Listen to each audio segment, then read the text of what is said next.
Okay, कोई example दे सकते हो आप सिमिलैरिटी कॉन्ग्रुएंसी का?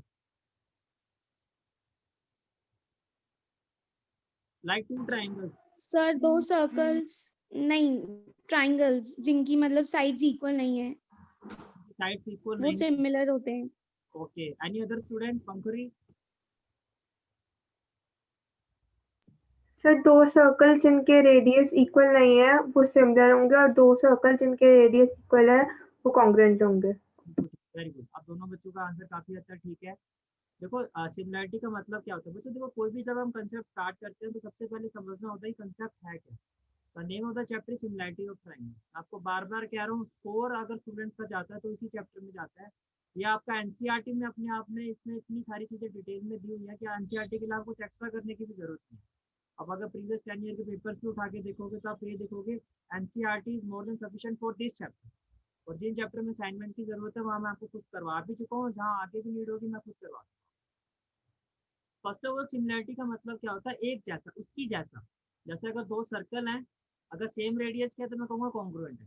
तो कॉन्ग्रुएंसी का मतलब क्या होता है? जैसे मेरे दो हैंड है, अगर नॉर्मल हूँ मैं तो मेरे हैंड्स भी नॉर्मल होंगे। नॉर्मल केसेस में क्या होता है? एक हैंड दूसरे हैंड को प्रॉपर ओवरलैप कर देता है। यू कैन सी दैट, ये प्रॉपर ओवरलैप कर रहे हैं।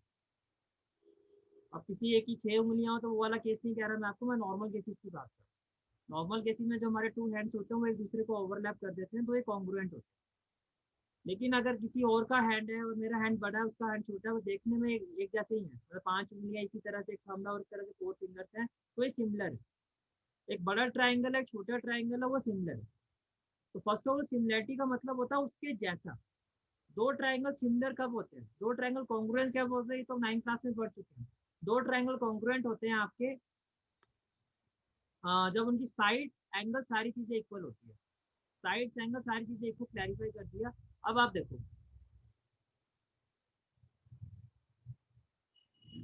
You can see that first of all congruency. Congruency का मतलब होता है same shape same size. Similarity only same shape, that is the main difference. जो डिफरेंस है वो साइज का है।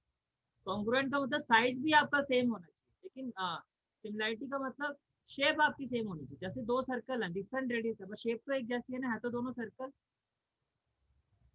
Further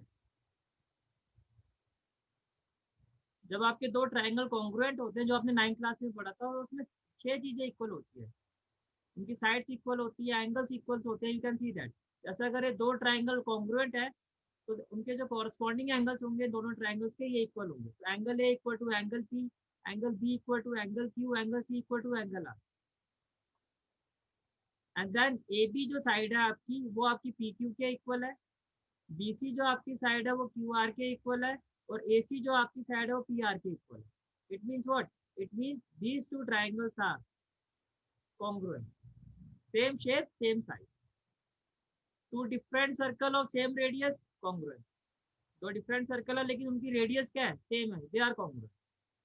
now two different circle of different radius, अगर मैं इसके साथ इसको इसका एग्जांपल लूं, they are similar because they are same shape. They are same shape but not same size, but not same size.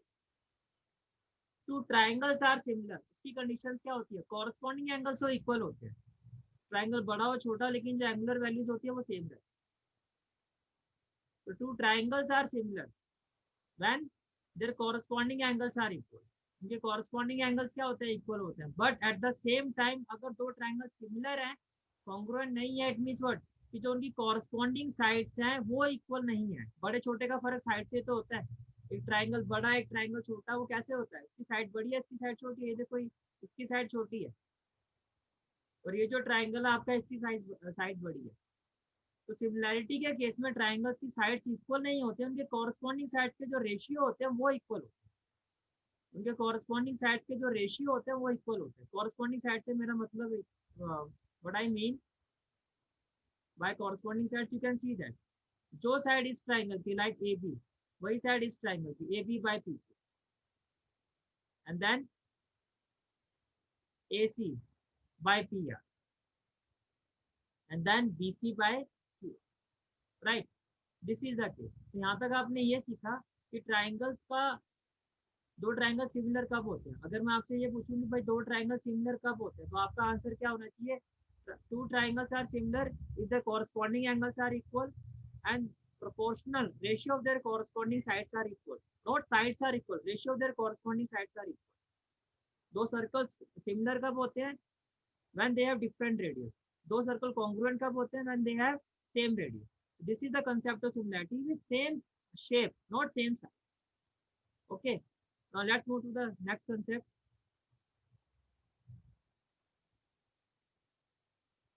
Exercise 6.1 बहुत सिंपल एक्सरसाइज है, पहले मैं आप लोगों से इसका आंसर पूछूंगा।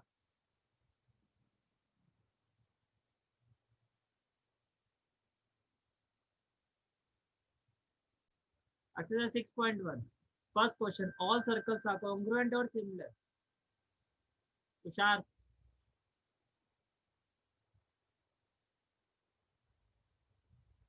all circles are congruent or similar.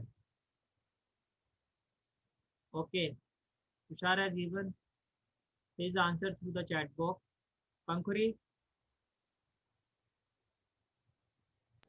Sir, similar. similar. Jasmeet, Sir, similar. similar. भाई सभी सर्कल्स की अगर आप बात करोगे तो सभी सर्कल्स में आपके सर्कल छोटे भी हैं और बड़े भी हैं। तो सर्कल्स अगर छोटे हैं बड़े हैं तो आप उनको सिमिलर कह सकते हो। सभी सर्कल्स को लेके बात हो रही है, दो सर्कल्स को लेके आप ये कह सकते हैं कि सर्कल्स से कॉन्ग्रुएंट भी हो सकते हैं, बिल्कुल हो सकते हैं। लेकिन अगर ऑल की मैं बात करता हूँ कि सभी सर्कल्स को अगर मैं एक वर्ड में सम अप करना चाहूँ तो मैं उनको कॉन्ग्रुएंट कह सकता हूँ या सिमिलर कह सकता हूँ? ऑब्वियसली मैं इनको सिमिलर कह सकता हूँ because all the circles have same shape. Size उनका सेम नहीं होगा, कोई बड़ा होगा कोई छोटा होगा। Next question, all squares are similar और कॉन्ग्रुएंट। श्रेया,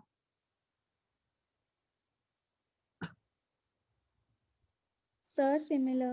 सिमिलर, उसका रीजन है सेम सेम वही जो आपका लॉजिक है कि सभी स्क्वायर, कोई स्क्वायर छोटा हो सकता है कोई स्क्वायर बड़ा हो सकता है। तो we can say that all squares are similar. Similar तो हम कह सकते हैं सबकी शेप एक जैसी है, बस not size. All dash triangles are similar. Saksham, We are equilateral. Equilateral. Okay, Reva, all dash triangles are similar.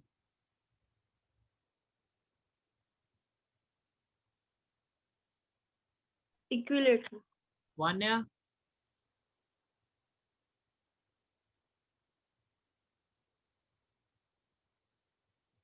और डैश ट्राइंगल्स आर सिमिलर। बिल्कुल इक्विलेटरल होगा, उसका रीजन है। देखो इसमें मैं थोड़ा सा आपको क्लैरिफिकेशन देना चाहूंगा। आप देखो इसको समझो, थोड़ी सी थोड़ा सा इसमें लॉजिक है।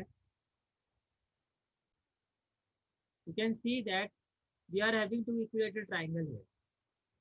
इक्विलेटरल ट्राइंगल मींस ऐसे ट्राइंगल जिसका each and every angles of the triangle equal to 60 degree. तो ये भी इक्विलेटरल ट्राइंगल है, ये भी इक्विलेटरल ट्राइंगल है। और इक्विलेटरल ट्राइंगल की जो कॉमन प्रॉपर्टी होती है वो क्या होती है? तो उनकी सभी सारी साइड्स इक्वल होती है और सारे के सारे जो एंगल्स होते हैं वो 60 डिग्री होते हैं। अगर इस ट्राइंगल की say each side of this triangle is x and x, each side of this triangle be y and y. Now if these two triangles are equilateral, तो अगर मैं इनका साइड का रेशियो निकालता हूँ, ये साइड आपकी 3 है तो सारी साइड 3 होंगी, और ये साइड आपकी 6 है तो सारी साइड 6 होगी। तो एक चीज तो क्लियर है कि आपका जो आपका साइज है सेम शेप एंड साइज, तो साइज शेप तो आपकी सेम है, तो बोथ आर ट्राइंगल, बस साइज डिफरेंट है। ये छोटा ट्राइंगल है, ये बड़ा है, तो कॉन्ग्रुएंसी वाला पार्ट तो खत्म हो गया। लेकिन अगर आप इसकी सिमिलैरिटी चेक करोगे तो corresponding angles are equal. First condition होती है two triangles for two triangles to be similar their all corresponding angle should be equal. And the second condition है जो उनकी कॉरस्पॉन्डिंग साइड्स है उनका रेशियो इक्वल होना चाहिए, लाइक 3/6 1/2, 3/6 1/2, 3/6 1/2। तो कॉरस्पॉन्डिंग साइड्स के रेशियो भी इक्वल है, corresponding angles are equal, all angles are equal and all sides of an equilateral triangle are proportional. That is why all equilateral triangles are similar. All equilateral triangles are similar. Okay. Fourth part. Fourth part is two polygons of the same number of sides. देखो सबसे छोटा जो polygon होता है आपका वो triangle ही होता है। पॉलीगन आपके ट्राइंगल से स्टार्ट होता है। Close figure triangle, quadrilateral, pentagon, hexagon, इस तरह से होता है, ऑक्टागन। तो क्या कहा, two polygons of the same number of side like triangle, triangle में 3 साइड्स होंगी, are similar if their corresponding angles are, हमने अभी डिस्कस किया था कि दो ट्राइंगल्स कब सिमिलर होते हैं, when their corresponding angles are equal and their corresponding sides are proportional। तो ये इसका आंसर होगा, राइट। अब इसके बाद एक बहुत ही सिंपल क्वेश्चन है आपका, give two different examples of a similar figure, give two different examples of a similar figure, you can see that. देखो, आपने एक सर्कल ले लिया, इसका रेडियस 5 सेंटीमीटर है, और एक सर्कल ले लिया जिसका रेडियस जो है 7 सेंटीमीटर है। तो this is an example of similar figure. भाई शेप तो सेम है, साइज डिफरेंट है, हो गया आपका क्वेश्चन। और उसके बाद आता है आपका नेक्स्ट पार्ट, क्या था, give two different examples of a pair of non similar figure. भाई डिफरेंट शेप की ले लो, एक हो गया आपका सर्कल, एक हो गया आपका triangle, right. Question number 3 of exercise 6.1, ये आपका क्वेश्चन है। आपसे पूछा गया है कि ये जो दो फिगर है आपकी, ये सिमिलर है या नहीं है। तो देखो, अगर मैं एंगल्स की बात करता हूँ तो एंगल्स भी सिमिलर नहीं है, 90 डिग्री है, यहाँ पे 90 डिग्री नहीं है, एंगल्स भी इक्वल नहीं है। तो दो कंडीशन सिमिलर होने के लिए, दो कंडीशन होना जरूरी है। फर्स्ट, जो कॉरस्पॉन्डिंग एंगल्स है वो इक्वल हो, वो यहाँ पर नहीं है। हाँ, कॉरस्पॉन्डिंग साइड के रेशियो जरूर आपके होंगे, जैसे अगर ये रोम्बस है और ये स्क्वायर है, तो rhombus and square both are not similar figures. इसका रीजन क्या है, कि जो इनके कॉरस्पॉन्डिंग एंगल्स है वो इक्वल नहीं है। ये आपको दिखाई दे रहा है, ये आपका 90 डिग्री है, ये आपको दिखाई दे रहा है, ये आपका क्या 90 डिग्री है, but at the same time ये जो एंगल है, यानी कि इन दोनों फिगर्स के जो कॉरस्पॉन्डिंग एंगल्स है, they are not equal, right. So how to give the answer of this question? As their corresponding angles are not equal, therefore they are not similar। तो ये आपका बेसिक इंट्रोडक्शन था 6.1 का। आपने इस एक्सरसाइज के through आपने क्या सीखा कि सिमिलैरिटी का मतलब क्या होता है। सिमिलैरिटी का मतलब होता है सेम शेप। कॉन्ग्रुएंसी का मतलब क्या होता है, same shape and size. If two figures have different shape, they are neither they are congruent nor they are similar। If two figures have same shape but not same size, they are similar। If two figures have same shape and same size, they are congruent। तो ये आपका 6.1 में आपने थोड़ा introduction था, वो आपने सीखा। Now very very important, one of the most expected question or theorem from this chapter, the name of the theorem is BPT। मैं कुछ चीजें आपको पहले ही बता देता हूँ, जब एग्जाम में ये क्वेश्चन आएगा और आप बीपीटी रीजन होगा, जैसा कोई क्वेश्चन भी सॉल्व करते हो उसका रीजन होता है by BPT, because of BPT. वहाँ आपको बीपीटी नहीं लिख के आना, वहाँ आपको पूरा इसका नाम लिख के आना, basic proportionality, basic proportionality theorem, basic proportionality theorem. The other name of the theorem is Thales theorem, right. मैं फिर से रिपीट कर रहा हूँ, जहाँ भी आपको क्वेश्चन में रीजन स्पेसिफाई करना है, वहाँ रीजन कैसे स्पेसिफाई करना है, आपको बीपीटी नहीं लिखना है। मैं क्वेश्चन में, क्योंकि क्वेश्चन में मैं सारे क्वेश्चन डिस्कस करूंगा, एग्जाम में आपको एक ही क्वेश्चन आएगा। और जनरली ये क्वेश्चन किस तरह से आता है, आपको थ्योरम सोल्व करने को दी जाती है और उसके बेस से एक क्वेश्चन भी आया। 4 मार्क्स से आपकी थ्योरम होगी, 2 मार्क्स का आपको क्वेश्चन दे दिया, या 6 मार्क्स की आपको थ्योरम ही दे दी। जनरली जो पहले पूछा जाता था, जैसे वो मैं बता रहा हूँ आपको। If a line is, the question is, theorem is, if a line is drawn parallel to one side of a triangle to intersect the other two sides in distinct point। तो क्या कहा क्वेश्चन में, मैं इसको figure से relate करता हूँ।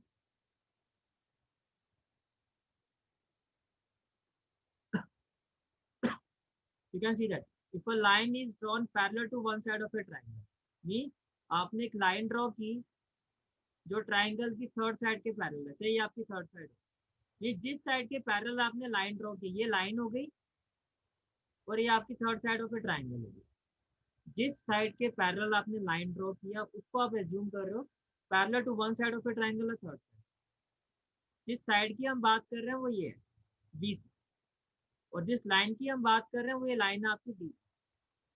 If a line is drawn parallel to one side of a triangle to intersect the other two side. देखो ये जो लाइन आपने जो पैरेलल ड्रॉ की है, ये इस लाइन, ये जो ट्राइंगल की एक साइड है, इसको किस पॉइंट पे इंटरसेक्ट कर रही है? डी पॉइंट पर। और ये जो पैरेलल लाइन है, ये जो लाइन आपने ड्रॉ की है, ये AC को किस साइड पे इंटरसेक्ट कर रही है? E point. To intersect the other two sides in distinct point. ये जो लाइन है बाकी की दो साइड को अलग अलग पॉइंट पर इंटरसेक्ट कर रही है। तो आपको क्या प्रूव करना है? The other two side divided in the same ratio, that what we have to prove. We have to prove that ये जो बाकी की दो साइड्स हैं, they will be divided in the same ratio. They will be divided in the same ratio. Same ratio से मतलब क्या है? दैट AD अपॉन DB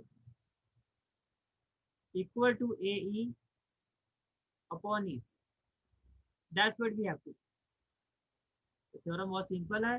ये थ्योरम की जो स्टेटमेंट है, आई होप आपको क्लियर हो गया होगा। क्या है statement? If a line is drawn, if a line is drawn parallel to one side of the triangle, आपने एक लाइन ड्रॉ किया है जो ट्राइंगल की एक साइड के पैरेलल है, to intersect the other two side. ये जो लाइन है बाकी की ट्राइंगल की जो दो साइड है उनको इंटरसेक्ट कर रही है at point D and point E। Distinct point का मतलब different point, point D and point E। Then the other two sides divided in the same ratio. That's what we have to. ये जो दो sides हैं ये आपकी same ratio में divide. Okay, ये तो हो गया स्टेटमेंट का एनालिसिस। अब प्रूव कैसे करोगे? फर्स्ट ऑफ ऑल जो थ्योरम को करने का हमारा प्रोसीजर होता है, फर्स्ट ऑफ ऑल जो गिवन इन्फॉर्मेशन होता है उसको हम लिखते हैं। गिवन इन्फॉर्मेशन क्या है आपकी? Triangle, a triangle ABC, triangle है ABC where D is parallel to BC, where D is parallel to BC। ये ट्राइंगल आपका ABC जिसमें जो DE है आपका वो BC के parallel, and D and E are point on AB। D एक पॉइंट है आपका AB पर और E आपका पॉइंट है आपका EC रिस्पेक्टिव। जो गिवन इन्फॉर्मेशन थी according to the question, according to the statement of theorem, वो आपने सारा अपने यहाँ पे डिटेल में देखा। Now the next part is what we have to prove. We have to prove that these two sides will be divided in the same ratio. That is AD upon DB, AD upon DB equal to AE upon EC. That's what we have to prove. Okay. Now let's start our proof. How are we going to prove it? Before proving this question, first of all, we have to do construction. And the construction is draw BE. Draw BE, sorry, not draw, join BE and CD। हमने क्या किया? BE और DC को join किया, B को E से join किया। Construction है इसलिए आपको उसको डॉटेड शो करना है। जो भी कंस्ट्रक्शन वाला पार्ट होगा ये आपका डॉटेड रहेगा। राइट, मैं थोड़ा आपको फिगर को जूम इन करके दिखाता हूँ। You can see that join BE and CD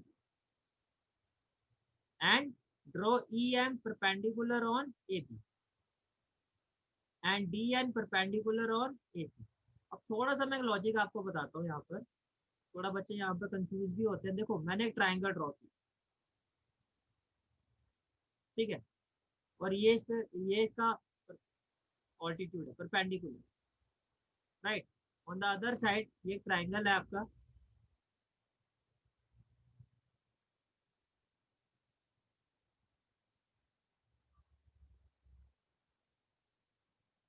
ये ट्राइंगल है आपका, ये इसका एक ऑल्टीट्यूड। आपने एरिया ऑफ ट्राइंगल जो स्टडी किया है, half into base into height. देखो जब भी आप एक परपेंडिकुलर ड्रॉ करते हो वो ट्राइंगल की किसी साइड पर जो होता है वो पूरी साइड पर होता है। जैसे कि मैंने यहाँ पर क्या कहा, draw EM perpendicular AB। It means what? अगर मैं आपसे ये पूछता हूँ कि ये जो आपका ट्राइंगल है ADE, इसका एरिया क्या होगा, तो आपका आंसर क्या होगा? Half into base. बेस क्या होगा आपका? AD, और हाइट क्या होगा आपका? EM। मैंने कहा ओके। फिर मैंने आपसे पूछा अच्छा मुझे ये बताओ, ये जो BDE ट्राइंगल है, ये जो मैं आपको पिंक कलर से शेड करके दिखा रहा हूँ, व्हाट अबाउट दिस ट्राइंगल, इसका एरिया क्या होगा? BDE। आपने कहा सर ये जो आपने परपेंडिकुलर ड्रॉ किया है वो सिर्फ AD पर नहीं है, ये जो आपने परपेंडिकुलर ड्रॉ किया है ये पूरा इस बेस AB पर है। तो इस ट्राइंगल का भी जो ऑल्टीट्यूड होगा वो आपका EM ही होगा। और अगर ऑल्टीट्यूड EM है जो इस बेस पर आ रहा है, और इस बेस का ही एक पार्ट है हमारा, इस बेस का ही आपका एक पार्ट है BD, क्योंकि ऑल्टीट्यूड हमेशा आपका बेस पर होता है। ऑल्टीट्यूड हमेशा किस पर होता है? आपका बेस पर। Like if I am saying that ये आपका ऑल्टीट्यूड है तो ये आपका बेस है। अगर मैं ऐसे ट्राइंगल ड्रॉ करता हूँ,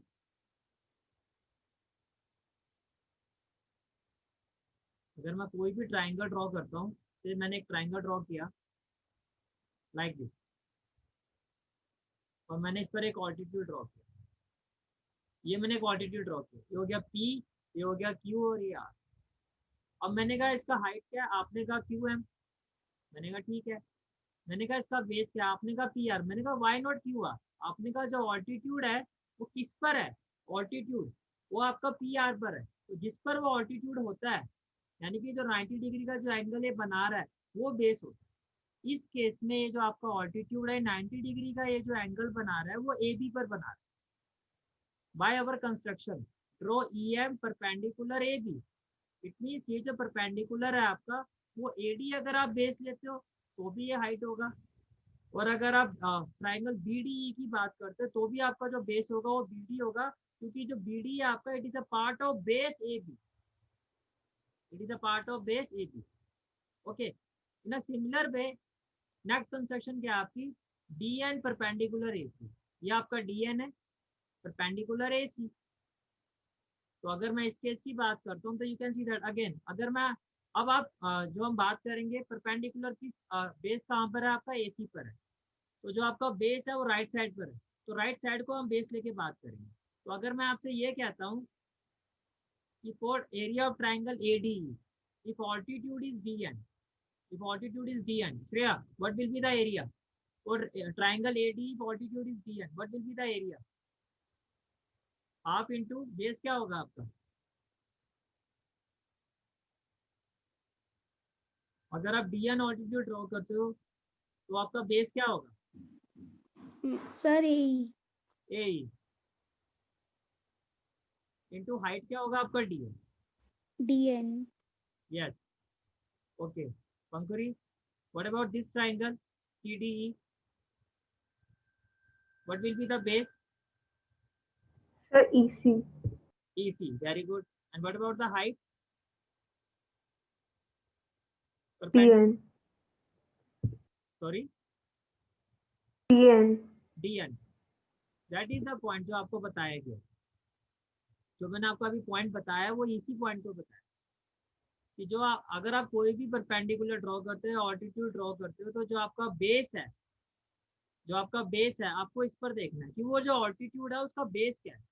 इस ऑल्टीट्यूड का जो बेस है आपका वो पूरा बेस क्या है आपका? वो AC है। अब मैंने ये नहीं कहा, और आपको भी ये नहीं आपने भी ये नहीं लिखना कि DN परपेंडिकुलर A, तो आपका क्वेश्चन गलत हो जाएगा। तो बहुत केयरफुली करना है किसी भी ट्राइंगल की। जैसे आपने एक ट्राइंगल बनाया, ये इसका बेस है, अब आपने ऑल्टीट्यूड इसका यहाँ ड्रॉ किया ये, और से आपका जो ट्राइंगल है वो कुछ ऐसे बना हुआ, और ऑल्टीट्यूड आपने ये बनाया, तो भी ये जो ऑल्टीट्यूड है आपका ये पूरे बेस पर ही होगा। डजंट मीन जो ऑल्टीट्यूड आपका ट्राइंगल के अंदर है, ट्राइंगल के बाहर, अगर वो ट्राइंगल से रिलेटेड है आपका, मैं एक फिगर की बात कर रहा हूँ आपसे, देन स्टिल जैसे ये ट्राइंगल है, अब ये ट्राइंगल था आपका, जैसे अगर आप इस ट्राइंगल की बात करो, आपका ये ट्राइंगल था BDE, लेकिन क्या इसका ऑल्टीट्यूड BDE के अंदर था? नहीं, ऑल्टीट्यूड तो बाहर है, इस बेस पर आ रहा है ऑल्टीट्यूड, ऐसे ऑल्टीट्यूड तो इस बेस पर आ रहा है। आप ध्यान से देखो, ये आपका वो है, जैसे कि आपका ट्राइंगल हो गया ये आपका, और यहाँ से अगर आपने कुछ इस तरह से कोई ट्राइंगल आप बनाते हो, मैंने कहा ये ट्राइंगल है, एग्जैक्टली आपको यहाँ से दिखाता हूँ, ये आपका ट्राइंगल है, ये जो इसका वर्टेक्स पॉइंट है, ऑल्टीट्यूड यहाँ से आ रहा है, ऑल्टीट्यूड इसके बाहर है, ये ट्राइंगल है, इसको मैं शेड कर रहा हूँ, I am shading this triangle. ये आप इस ट्राइंगल का जो ऑल्टीट्यूड है वो इसके बाहर है, पर still base into height, base आपका BD है और हाइट आपका ये रहेगा। इन सिमिलर वे अगर आप देखो तो ये जो ट्राइंगल है आपका, ये जो ट्राइंगल है आपका, इस ट्राइंगल का जो ऑल्टीट्यूड है, अगर इसके वर्टेक्स से अगर आप ड्रॉ करते हो, यू कैन सी दैट ये तो इस ट्राइंगल से बाहर है, लेकिन स्टिल जो हाइट होगी इस ट्राइंगल की वो आपका DN ही होगा। तो सबसे इंपॉर्टेंट पॉइंट इस थ्योरम में समझने वाला था, एक तो ये था कि जो ऑल्टीट्यूड होता है वो पूरे बेस पर होता है, ठीक है। Okay, then now what we will do, area of triangle ADE मैंने अभी बताया आपको क्या होगा, half into base into height, that is half into AD into EF. Area of triangle BDE half into BD. Why BD? Because जो आपका altitude है वो BD वाले बेस पर है, चाहे उसके एक्सटर्नल हो, दैट डजंट मैटर. और हाइट क्या होगा आपका EM and EM will be cancel out, half and half will be cancel out. तो ये जो एरिया का रेशियो होगा आपका, अगर मैं आप इसको बेस लेके चलता हूँ तो इन दोनों ट्राइंगल्स का एरिया का जो रेशियो होगा वो क्या होगा, AD upon BD. This is the question number 1. Okay, then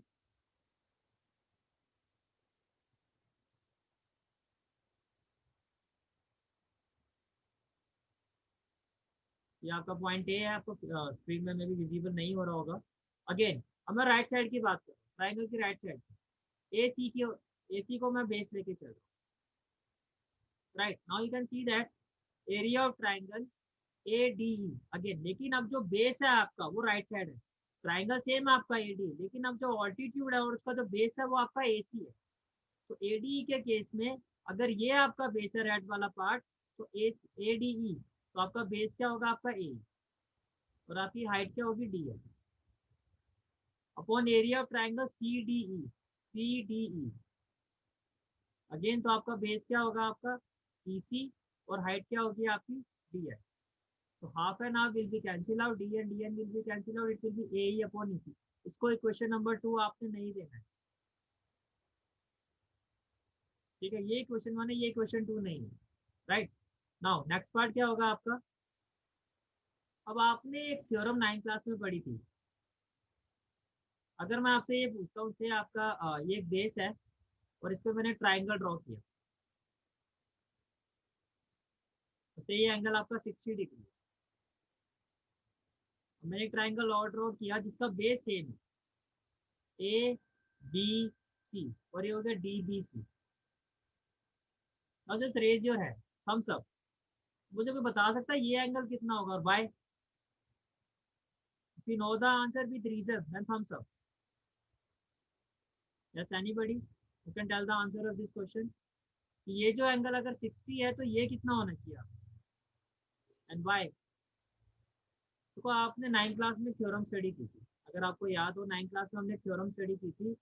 angle on the same segment of a circle are equal, angle on the same segment of a circle are equal. Right, your camera is not off, I am warning you again and again. Before I removing you from the class, be careful. किसी भी बच्चे का class में camera off हुआ without mentioning the reason, I will remove you from the class. Yes, good. Jasmeet का camera on है लेकिन due to the WiFi connection वो विजिबल नहीं हो रहा है. टाइम टू टाइम सभी चीज़ों को चेक करो. जसमीत के केस में उसका कैमरा ऑन है, शुरू से इसका कैमरा ऑन है, लेकिन because of the poor wifi और इंटरनेट कनेक्शन वो विजिबिलिटी नहीं आ रही. ओके, तो मैं क्या कह रहा था आपको, अगर दो एंगल्स का सेम बेस होता है, जैसे कि अगर आप यहाँ पर इस केस में देखो, आप इस केस में अगर आप देखो तो ये आपका एंगल ये है, ये कितना 60 डिग्री है, और BDC ये भी आपका 60 होगा. Why so? Because two angles are on the same base, angles on the same base are equal. Two angles on the same base, अगर दो एंगल्स का जो बेस है वो सेम है तो वो इक्वल होता है. ये आपने 9th क्लास में थ्योरम को आपने स्टडी किया. Right, you can see that. तो अब नेक्स्ट कंसेप्ट जो आप यूज करोगे, अब इस कंसेप्ट को देखो स्पीकर में कहाँ पे हम यूज करेंगे. देखो ये आपको ट्राइंगल दिखाई दे रहा है BDE. You can see that there is a triangle BDE and at the same time another triangle CDE. both triangles are on the same base. ये देखो इसमें ऑरेंज भी आ रहा है और ग्रीन भी आ रहा है. ठीक है, अगर दो ट्राइंगल का सेम बेस होता है तो they have equal angles, and two triangles having same base and between the same parallel lines. अगर दो ट्राइंगल सेम बेस पर होते हैं और सेम पैरेलल लाइंस के बीच में होते हैं, ये भी थ्योरम आपने 9th क्लास में ही स्टडी की. फर्स्ट थ्योरम जो स्टडी की थी मैंने आपको क्या बताया, two angles having same base are equal. Two triangles, इसी तरह से दो ट्राइंगल्स होते हैं अगर उनका सेम बेस है and they are between the same parallel lines. First condition क्या है, triangles on same base. That is the second condition.